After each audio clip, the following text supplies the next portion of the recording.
everyone, so today we're here at Epoda. Remember my first microblading session happened around 2 to 3 years before, a week before the lockdown. I was supposed to get a retouch after 1 month.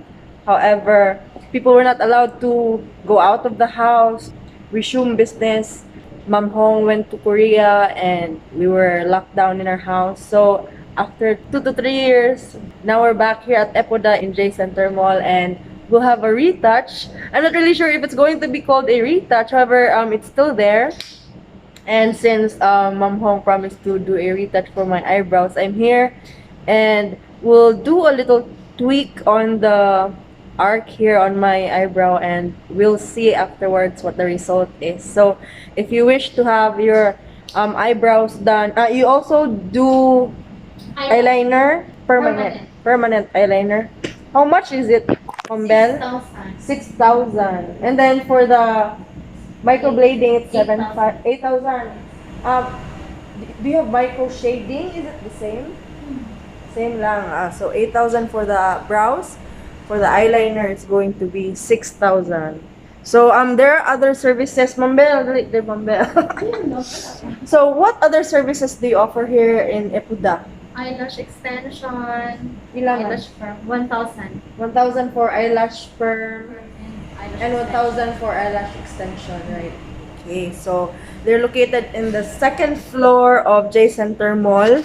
They also have a Facebook page. Simply search Epoda Brows, right? Not the beauty salon, Epoda. So it's very easy to search. You can inquire over that Facebook page and also book your appointments and make sure you book ahead because medyo busy si Ma'am Hong kasi kuan siya ka ng in demand, ihang skills. She's a Korean beautician and she often goes back to Korea. Make sure you book your appointment soon and then I'll be back later on to show you what the result is after the retouch is done.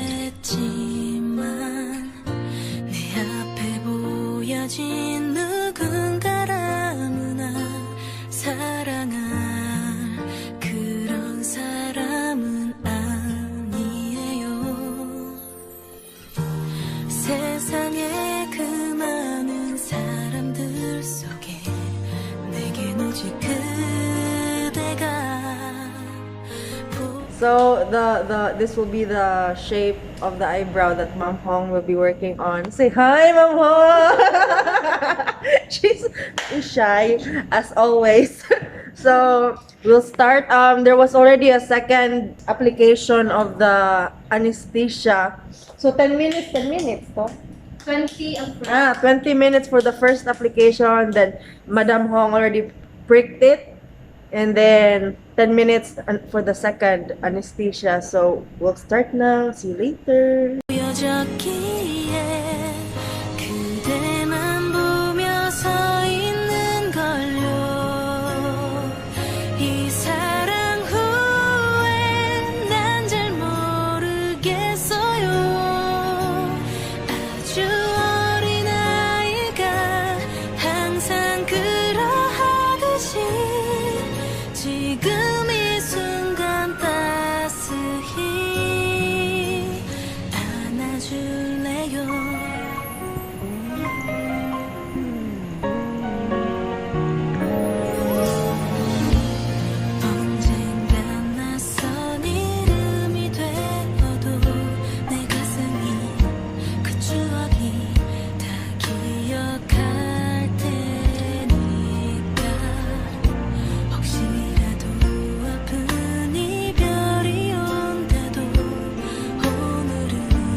Okay, so guys, this is the final result. It will lighten after a few days, and we have to maintain it. We have to place a cream after ligo ba ni?